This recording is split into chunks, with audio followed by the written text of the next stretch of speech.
Rajan Arya is the guiding light and is very supportive to the budding authors who want to pen down their thoughts. It has over 500 titles and is still counting. The sequence of events for today's book launch are shown on the slide. Let me first start by introducing the Director General IDSA, Sri Jayant Prasad. Sri Jayant Prasad, Director General, Institute for Defence Studies and Analysis, is an alumnus of St. Stephen's College, University of Delhi, as also of Jawaharlal Nehru University. He joined Indian Foreign Service in 1976. He was India's ambassador to Afghanistan, Algeria, Nepal, and the UN Conference on Disarmament, Geneva. At headquarters in the Ministry of External Affairs, he served as Special Secretary, Public Diplomacy, and head of the Americas and the Multilateral Economic Relations Divisions. He was rapporteur of the UN Commission on Human Rights, Geneva, from 1986 to 87, fellow at the Weatherhead Center for International Affairs, Harvard University, 1998-99, member of UN Secretary General's Advisory Board on Disarmament Matters, 2005-2007, and visiting scholar, Center for the Advanced Study of India, University of Pennsylvania, 2014-15. May I now request the Director General to enlighten the audience with his thought and open the discussion.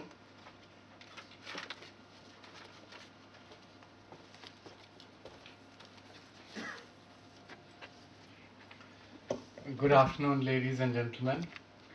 I'm really happy to welcome on the podium General Arun Kumar Sahni, who's flown a big distance to come and be part of the ceremony today, General Vinod Bhatia, Professor Verma from Allahabad University, and of course the author, Brigadier Rajiv Bhutani.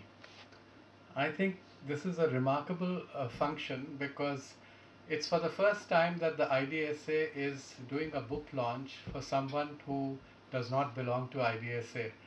And I have to tell all the gentlemen on the podium and also the publisher, the head of the Pentagon Press, although they publish all the works that come out of the IDSA, that we introduced a new policy after Brigadier Bhutani came and met the DDG and me, that we said that for an institution that is funded by Government of India and the Ministry of Defence, henceforth, if any member of any of the services, the three services, produces an academic, intellectual, a book of strategic significance, something that straddles India's foreign and security policy and the concerns of that policy, then we would be happy to host the event free of cost. And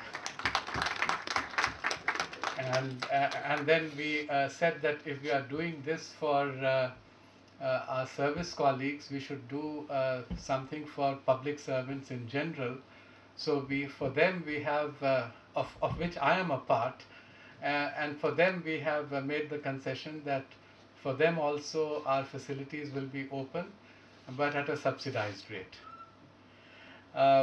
This is a remarkable piece of work because only yesterday we had another public servant present a work on China that she has done in a much smaller group, which was our East Asia cluster was gathered around the table, a much smaller event, where she spoke about the present day contemporary Chinese economy, and to look ahead and to not just talk about China but the strategic implications for India and the region and the world and what our responses should be is something that actually should have been carried out by scholars and academics and diplomats who are familiar with this subject.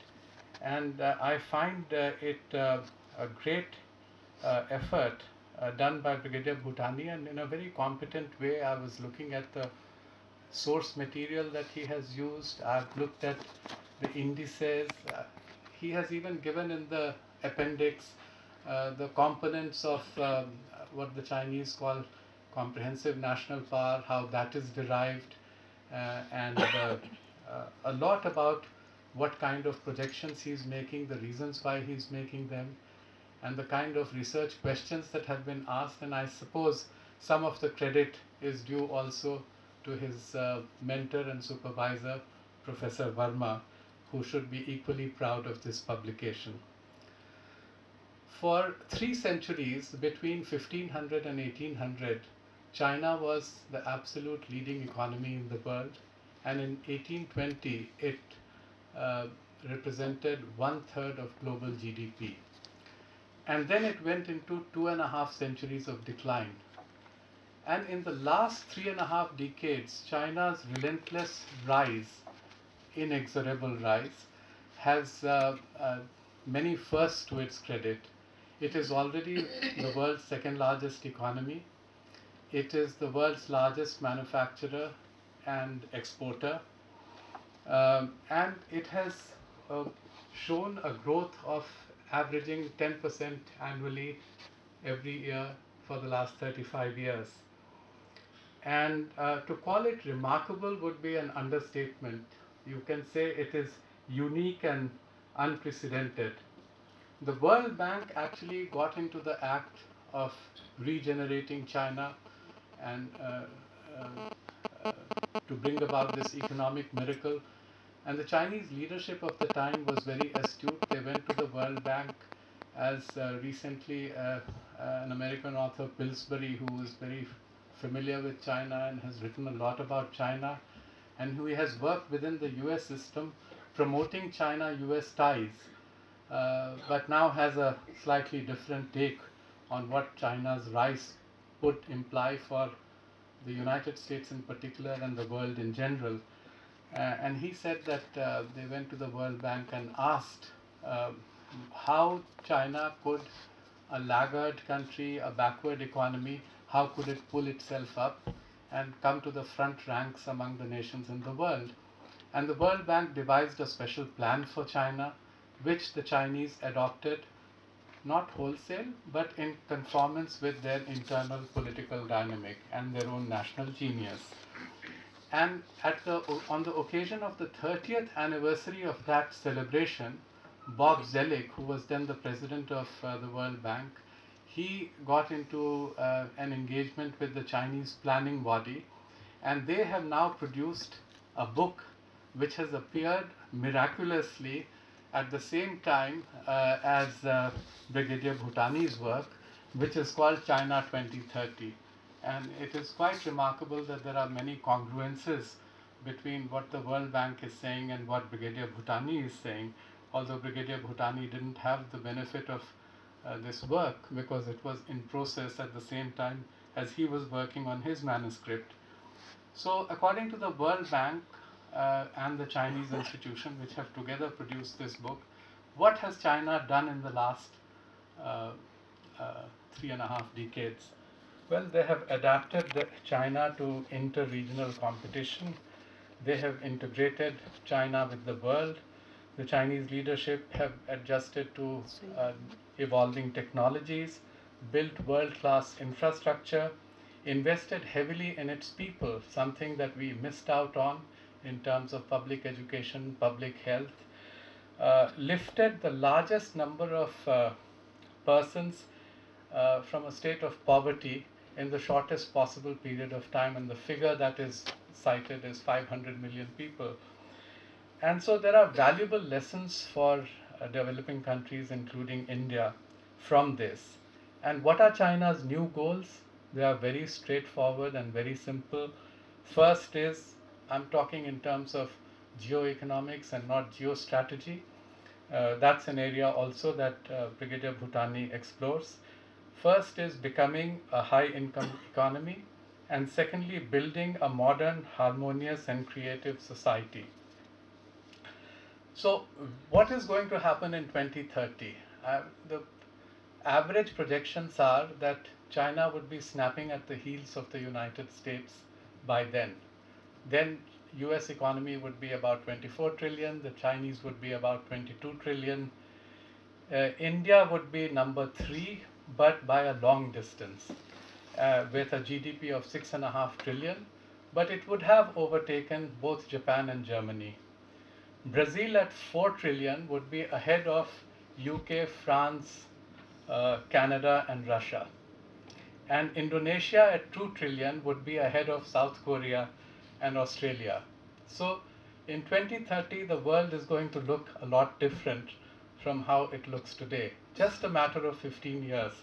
And 15 years, all of us know, pass in a twinkle. What are the three things that could happen to China?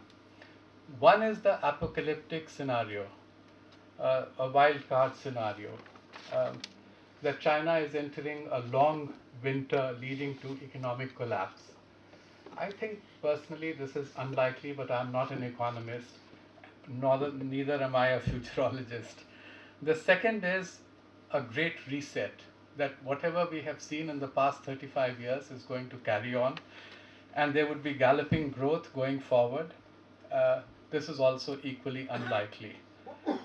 The most likely is that there would be slowing but growing China, growing at between 3 to 4.5%. There would be a 10-year period of adjustment. And what does the rebalancing of exports and infrastructure with consumption and services? But the creative destruction of the old economy, will it be more creation or will it be more destruction? There is still that question to be asked. And what has happened in the last few months is instructive, and we still haven't had the benefit of hindsight to analyze it and what its implications could be for the region and the world, is the fluctuation of exchange rate. The Chinese effort was to boost up the RMB, and that has suffered a setback. They had actually to devalue. And the stock market commotion, which you saw yesterday also, have eroded the aura of competence and invincibility of the Chinese leadership. And can future crises unhinge the Chinese Communist Party's normal composure and confidence is a question on everybody's mind. And can China switch to a full market economy and bring about land and labor reforms and reform its financial markets without a political fallout? Basically establish a rule of law on a different basis than what exists in China today. And I don't want to speak too much because this is a subject which is very live and very much discussed within the halls of IDSA. But the great thing about this work, about which Brigadier Bhutani is going to talk himself, is, and we would like to hear from him, what its implications, the implications of what China will be in 2030 would be for India. I compliment him on behalf of the IDSA fraternity most warmly for this great accomplishment. I thank you.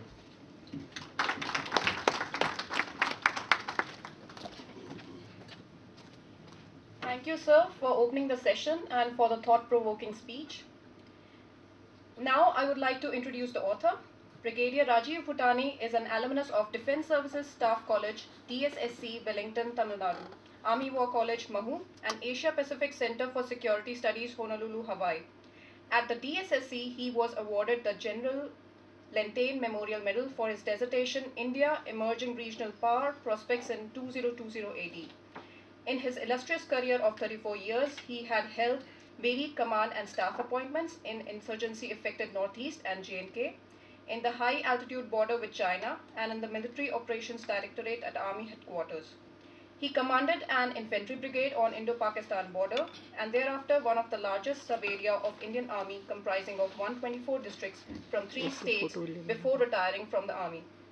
He is a postgraduate in Defense Studies and Chemistry, MPhil, Defense and Management, and DPhil from the Central University of Allahabad. He specializes in strategic security-related subjects and has been a panelist, keynote speaker at international conferences and national seminars organized by various universities and colleges across the country. I now request the author to give his discourse on the book. Western Command, General Vinod Bhatia, our former Director General of Military Operation, Professor M.N. Verma, देवी और सज्जनों, नमस्कार। आप सबको नव वर्ष की हार्दिक शुभकामनाएं। At the outset, I'd like to express my gratitude to the Institute for Defense Studies and Analysis for the extensive use which I made of its well-stocked and beautiful library for completing my research work. It is indeed a great honor for me that the Director General IDSA is very kind to preside over the book release function. General Arun Sahni has spared his valuable time and has flown from Jaipur for this particular occasion. General Vinod Bhatia, who is a strategic think tank, has taken time off from his heavy commitment, and Professor M.N. Verma, my guide, philosopher and mentor, has come all the way from Allahabad. Before I talk about my book, I'll go a little back. In 2002, from January to April, I was attending a course at Asia Pacific Center for Security Studies, Honolulu, Hawaii, along with officers from 31 other countries. Here we had 4 officers from China, 2 from the People's Liberation Army and 2 from the Foreign Service. During the various interactive sessions which we had in the center over there, I used to bring out certain facts and figures which were not palatable to Chinese officers. They used to get agitated and frequently asked me from where I got this information, as they were not aware about it. When they could not counter me in discussions, the officers from their Foreign Service, they invited me for a dinner. I told them that I am a pure vegetarian. So they said, don't worry. And true to their words, they prepared a pure vegetarian meal in their room, and even they showed me that the oil which they used, that is also carries a vegetarian mark. They gave me an invitation to come to China, where they would make me meet with number of Chinese people who are pure vegetarians. They eat only fruits and vegetables. That was just to tell you that Chinese are very good at image building. Chinese are past masters at disguise. In their country, they will show you their positive outlook and whatever they want to make you see. Now coming on to the title of the book. After spending 34 years in Indian Army, I will not start worshipping China. But I can state with confidence that I have done a balanced work, and I am giving due credit to their power, what they have achieved and what they are likely to achieve in the next 15 years. To carry out a holistic study, I had framed certain questions which are shown on the slide. In nutshell, I have written my book to answer these questions.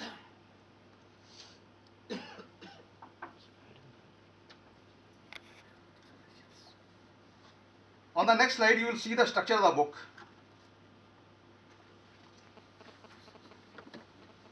The book is having 4 parts, and overall there are 21 chapters.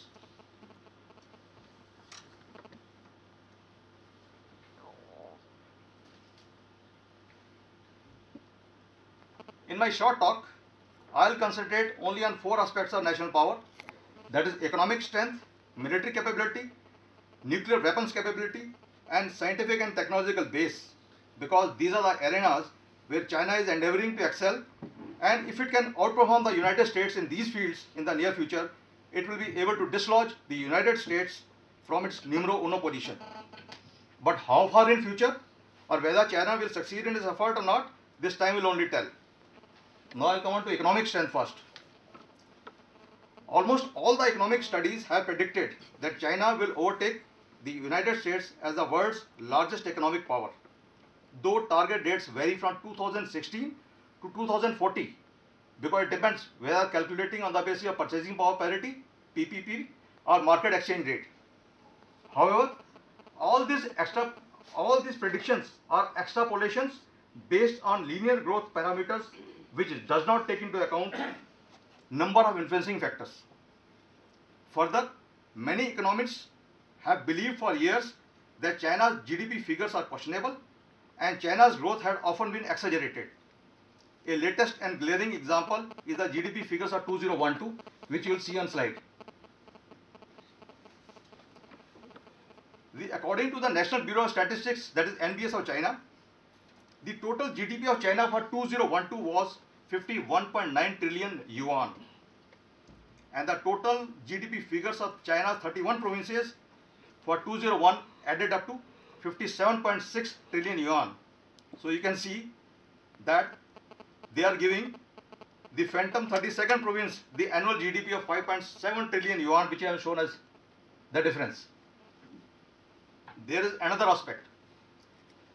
Economists also doubt China's GDP numbers because they seem to be compiled unnaturally fast. GDP is made available by their National Bureau of Statistics within 2 weeks of the quarter ending, compared to 2 months in far richer and easily manageable countries. 6 weeks for the much smaller Hong Kong and 8 weeks for the United States. We all are aware that Chinese economy relies heavily on exports, and for it to regain its position of preeminence, household consumption has to be enhanced. Their consumer market, in particular household consumption, is a relatively smaller part of Chinese economy. In 2011, China's household consumption share was 34% of GDP. Other emerging economies have maintained much higher levels of household consumption than China. According to International Monetary Fund, the household consumption share of the economies of Brazil, Russia, India and China were 62.8%, 54.1%, 57.3% and 35.1% respectively. Though China has embarked upon rebalancing of its economy, but many analysts believe that transition to higher household consumption will take many years. If GDP grows by 6% per year and consumption outpaces overall growth by 2%, it would not be until 2038 that consumption reaches a level 60% of GDP, near the level of India, Brazil, Japan and Taiwan today. This is one of the reasons that China has revoked their one-child policy. One was to ensure that their demographic dividend remains favorable. And second is that more children you produce, your items for maternity and for children will also, their consumption will increase. And secondly, they are not able to enhance their domestic consumption within a given time frame. That's why the complete shimozal in the stock markets had taken place. They have devalued their RMB basically to boost their foreign export. Now let us have a look at China's high-tech sector. In 1995, the value of China's high-tech exports amounted to $10.1 billion. That time a mere 2.1% of the global high-tech exports. But from 1995 to 2010, its high-tech exports grew by 30% annually. In 2010, its high-tech exports totaled $492.4 billion. Rather, in 2006 itself, China emerged as the largest exporter of high-tech goods. Its global share of high-tech goods surged to 16.9%, followed by the United States at 16.8%, European Union 15% and Japan at 8%. It is astonishing that in one decade China became #1 exporter of high-tech products, despite the fact that its R&D expenditure accounted for only 1.5% of GDP. Now let us explore whether China is really a high-tech export champion or is this just a myth.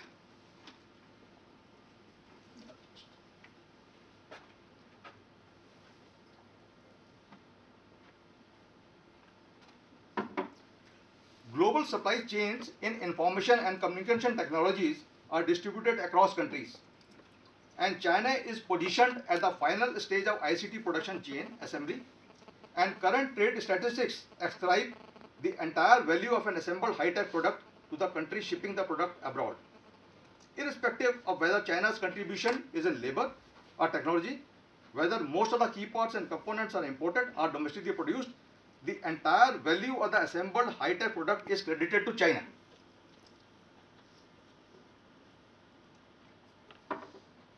I'll give examples of I-series products. This series of I products designed by Apple is an interesting example. All iPads, iPhones and iPods are exclusively assembled in China. Role of Chinese workers is simply to screw all parts together, make ready-to-use I products and ship these to the world market. These I products total export value $4.6 billion, and the total value added by China was just $167 million, which comes to approximately 3.6% of $4.6 billion. Now another example is of laptops. They exported 108.5 million laptop PCs, 1000 plus, which is highly unlikely. But the United States awarded a contract of $5.7 billion for the trains, with Siemens contracted to supply certain vital components just for $1 billion. Siemens' decision to transfer technology to CNR resulted in its loss of technological advantage to China, which will soon become a global competitor. And what happened finally? Even in the United States, California has encouraged Chinese bids for a planned high-speed rail project. Next, I will come to semiconductor sector. China had aimed to become a leading chip design and manufacturing center by 2010.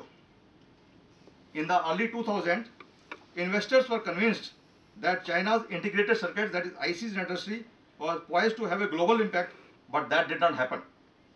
Instead of exporting chips in large quantities, China depended on imported chips for at least 80% of the electronics it produced for both domestic consumption and for export. In 2008, China consumed an estimated $135 billion worth of ICs, and at the same time, they imported $129 billion of ICs from abroad. It relied on imports for over 90% of its IC needs, because making IC is such a difficult technology, it can't be so easily done. Chinese semiconductor firms could not compete with the likes of Intel, Qualcomm and Samsung in the design of computer microchips. China's semiconductor firms have so far not been able to innovate at the speed necessary to compete with the best in the world. To illustrate this, an example is the 909 project, where Shanghai government invested 10 billion RMB to establish Huawei, which is now one of China's most advanced chip manufacturers. Huawei was tasked to manufacture semiconductors using 8-inch wafers, and it enlisted the support of Japan's NEC to manage production. It is known that by the time project took off, most advanced companies were already using 10-inch wafers in semiconductor manufacturing. Then there is a sensational story of Hangxin. They call it China chip. Chen Jin, an American trained professor at Shanghai Jiaotong University, was given millions of RMB in government R&D funding after developing what he called as China's first indigenous digital signal processing, that is DSP chip, the Hangxin. By end 2005, it emerged that Chen's China chip was a fake. As disclosed in the Chinese press, Chen Jin's only innovation was to buy American-made Motorola chips, sketch out their trademark and replace them with Hangxin symbols. In the end, I'd like to conclude by stating that in the international politics, a country requires both economic and military muscles to become a global power, that too supported by technological prowess, political stability and social cohesion at home. In the 1980s, why was Soviet Union so much powerful than Japan? In 1985, Soviet Union's GDP was only $741.9 billion compared to Japan's 1,220 billion. While Japan was an economic lion, it was a military mouse. Soviet Union had a military machine at par with the United States. Hence, the comprehensive power of the United States or USSR was at the superpower level, while Japan was merely a major power. Ultimately, China's power cannot be correctly evaluated without considering the power of geographical neighbors, or rather the other contestants in this power game, and how China will influence the global power dynamics in its multifarious arenas. Thank you.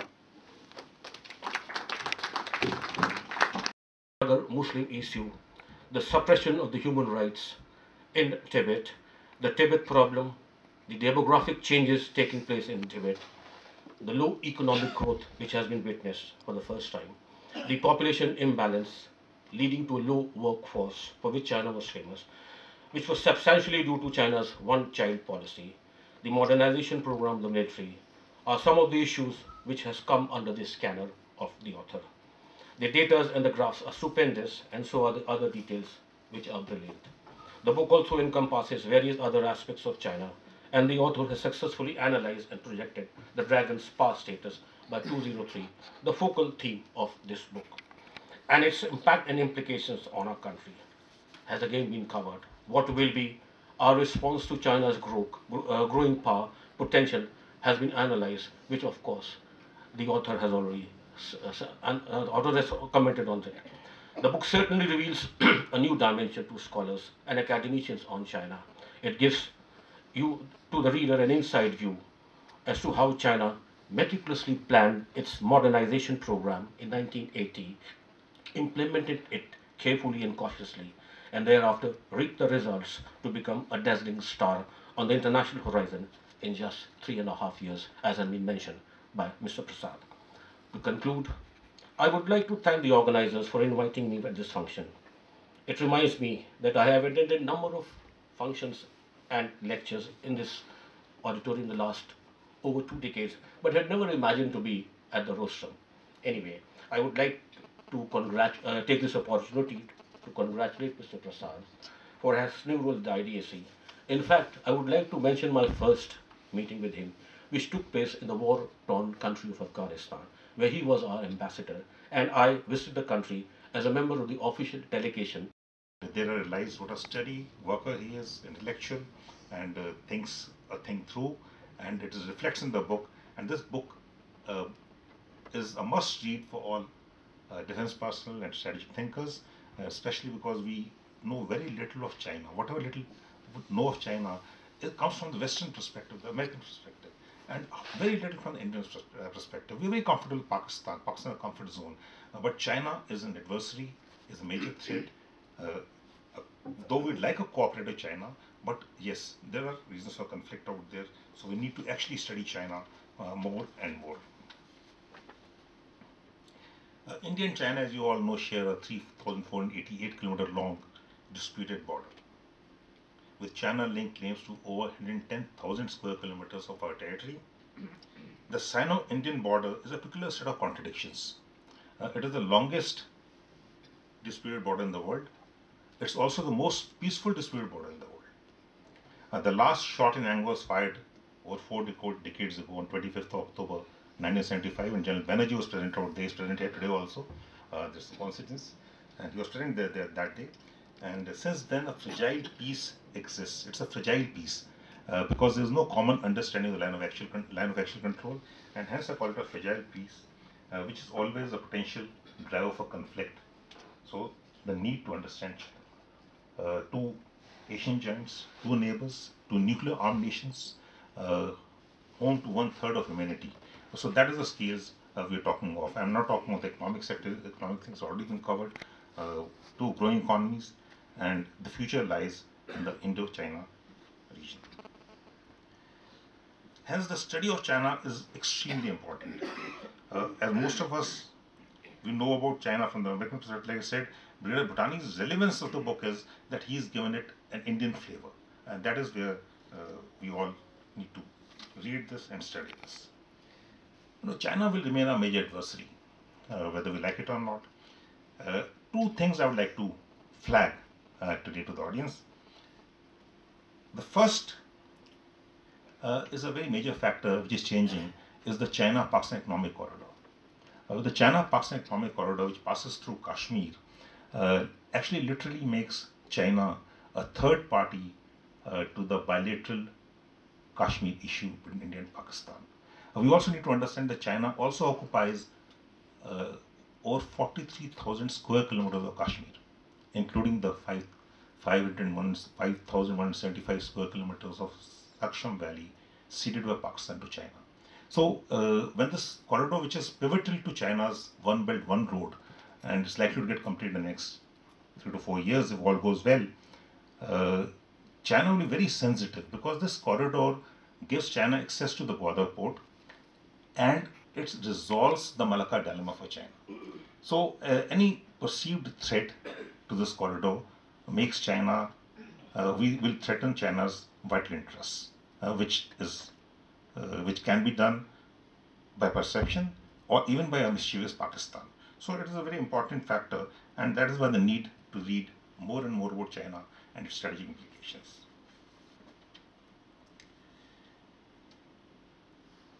The second issue which I would like to point out has also been brought up in the book is the rise of China. As China rises, it will threaten US, which has been covered by the author for the sole superpower status. And if you see history, in the last 500 years, there have been 16 transitions of world power. Of these, only 4 have been peaceful, 12 have been violent. If that is the trend, and we see a challenge to the US superpower status, India becomes again central to it as the balancing power.